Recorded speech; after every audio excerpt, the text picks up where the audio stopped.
Hello and welcome to my vlog. Today we're going to talk about the fear of being different. You shouldn't let society silence you. This is hard for all of us. We want to fit in.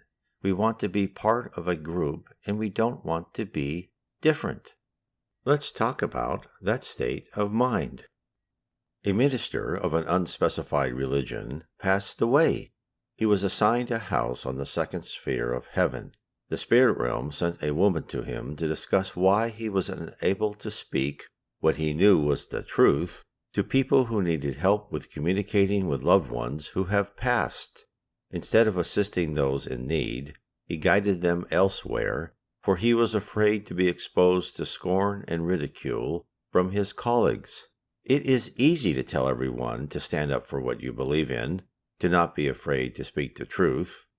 But we know it's not easy. When others are all professing a certain belief, we become tentative in any differences in our own thoughts.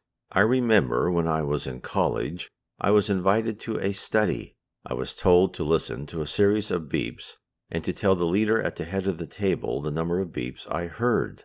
There were about 4 or 5 other participants. Using headphones, I heard the beeps and kept track of the correct number. After the first round, each of us were asked what was the number of beeps we heard. My answer was different from all the others. This caused instant confusion on my part. I tried to go through the instructions I was given, what was the definition of a beep, etc. On the second round, again, I had a different answer. I was now worried about my hearing. Was the static sound supposed to be a beep too? On the third round, I conformed to what the others said. I had given up. Obviously, there was something wrong with my thinking or my hearing. After a few more rounds, we finished.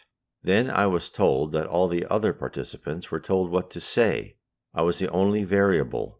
The experiment was to determine the effect of group pressure. What I had heard was true, but I lacked the confidence and conviction to report the truth. I had failed. But I am internally grateful for being allowed to learn a very valuable lesson. In fact, as I look back, I am certain the spirit realm guided me to that room and experiment so I could learn to have faith in what I knew and to not let others influence me. The embarrassment I felt caving into group pressure so easily was intense. I have never forgotten how disappointed I was in myself. What a complete fool I was! This moment made a lasting impression on me. No longer would I suffer changing my belief if I had the facts to support it, in the face of social pressure from others. While I can certainly say, often, instead of speaking out, I remained silent in order to keep my job, each time feeling small for doing so. On the other hand, in other circumstances, I have spoken out or refused to go along, which could explain my lack of advancement in my career. Hence, I am sympathetic to the poor soul who was confronted in heaven for what he did, or more rightly, what he did not do, on earth. His case was discussed with the Reverend G. Val Owen. They begin with a description of a house in the second sphere of heaven, where those who have recently passed over stay for a time to recuperate and to determine their eventual place in the heavenly spheres. One of our band not long ago went to this home and sought out a man who had come to such a forward state as this. On earth he had been a minister of religion who had read somewhat of what you call psychic matters, and the possibility of speaking one to other between us and you, as we do at this present. But he could not come at the thing in thorough, and was afraid to say out even so much as he in his own heart knew to be true and good. So he did what many of his fellows are doing. He put the matter aside from him. He could find other ways in which to help his fellow men, and this other matter might await the time when it was more and more widely understood and accepted of men, and then he would be one of the foremost to proclaim what he knew and would not shirk his duty at that time. In other words, when the coast is clear, he would pop his head out and become part of the group. I once heard a wonderful explanation of how senior and executive management operates in large companies.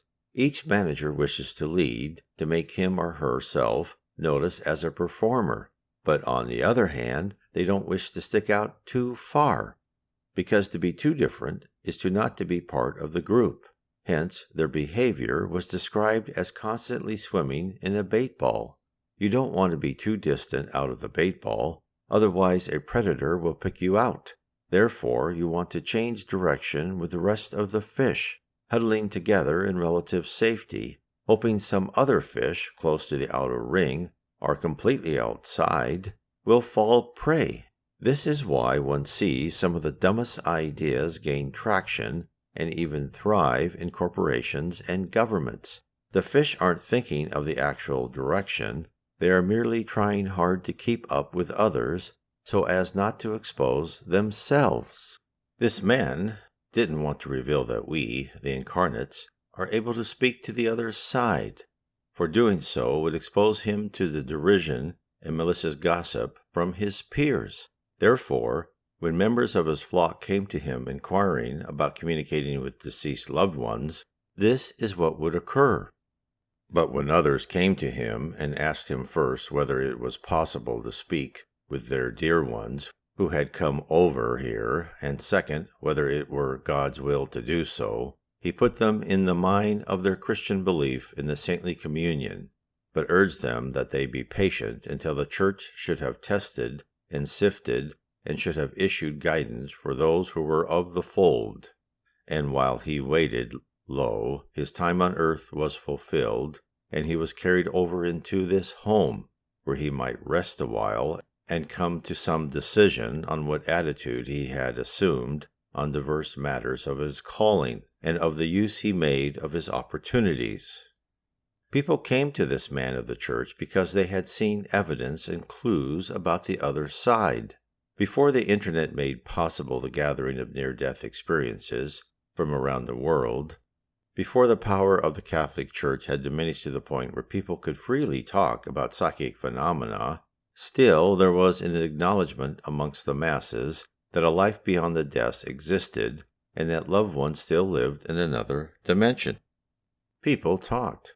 They either knew or had witnessed themselves a feeling, a sense, an intuition of a future event, or an actual near-death experience or other experience with the spirit realm.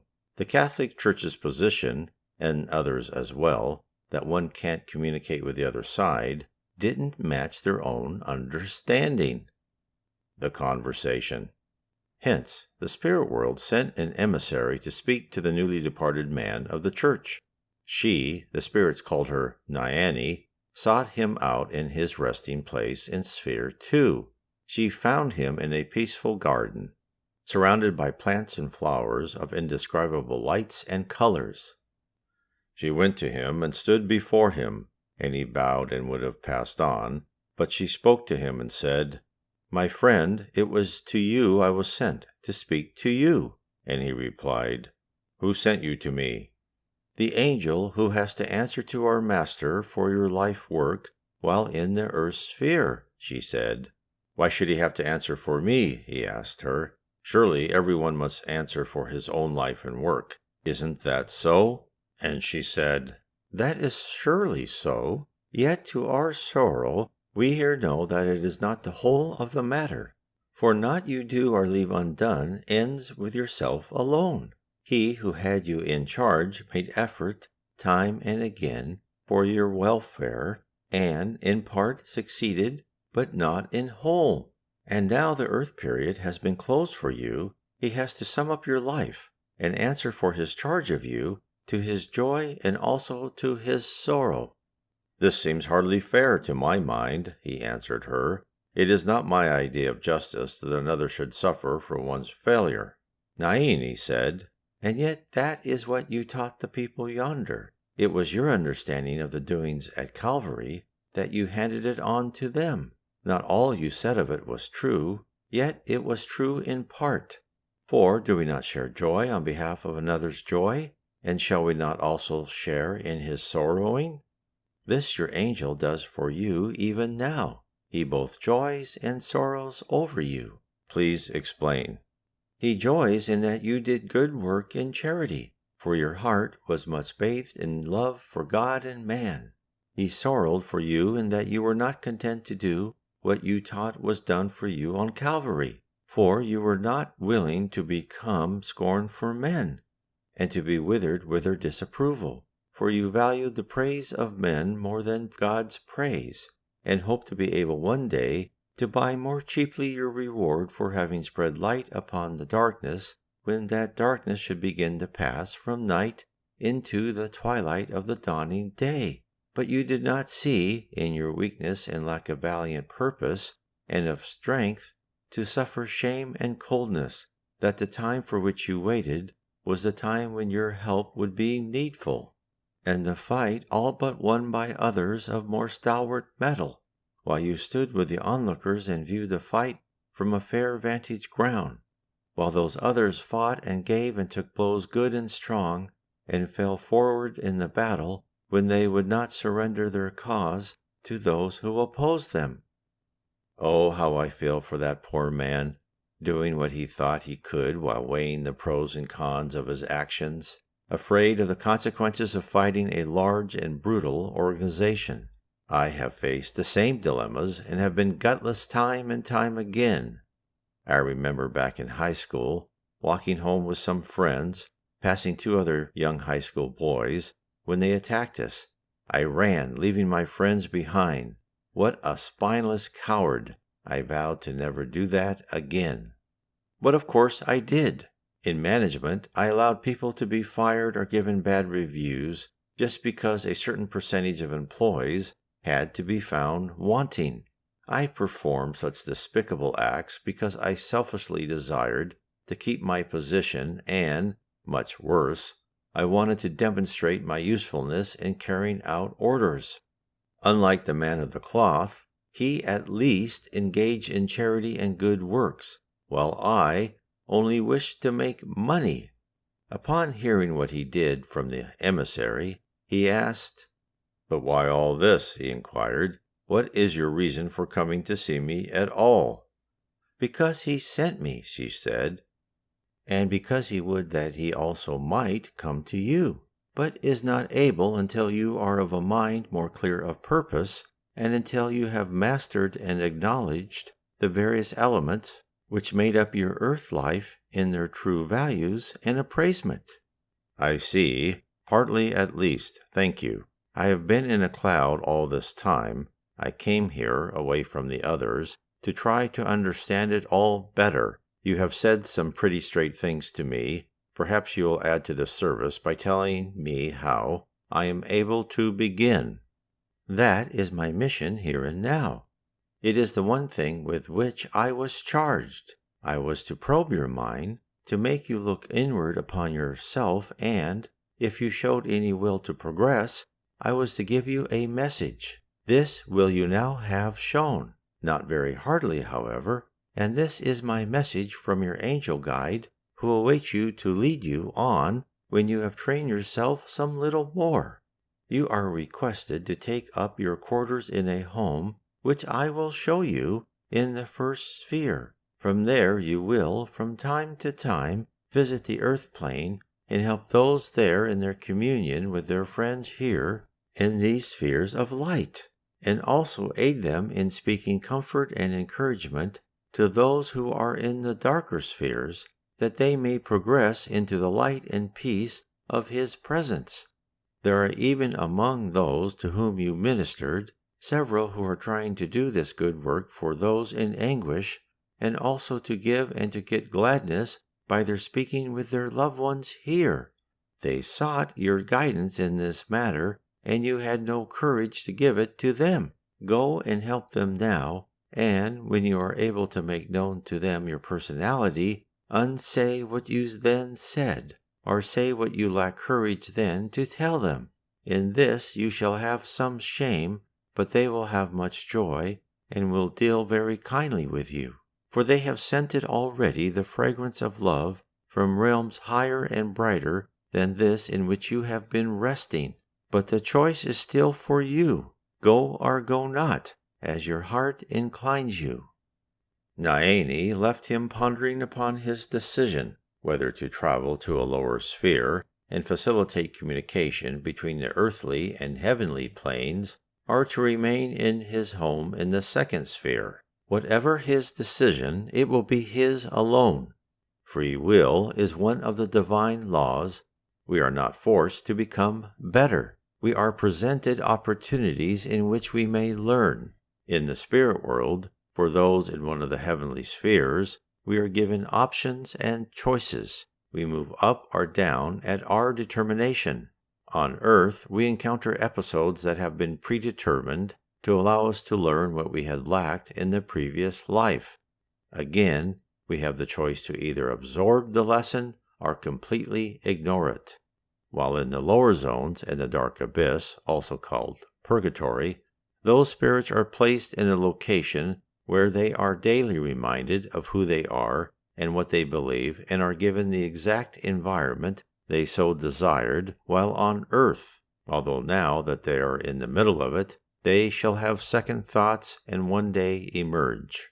In our physical life, we are given challenges, just like the man who was given a chance to spread his knowledge, but declined the sublime summons because it was too risky. We too face difficult choices. Our decisions will not only affect our life here on earth, but our future path in the spirit world. Remember, for any sacrifice we make on earth in the pursuit of doing good, we shall be rewarded 100-fold when we return back home after shedding our physical bodies.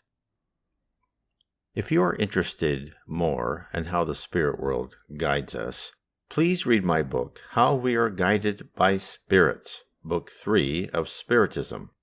Book 3 illustrates the ground game of the spirit world via the messages of multiple spirits to the Reverend G. Val Owen. We are presented examples of how the spirit realm above us peers down upon their unruly students. The process of tracking and modifying behavior on an individual and a collective basis is revealed. Even the broader direction of human society in the future is posted for all to see. God bless.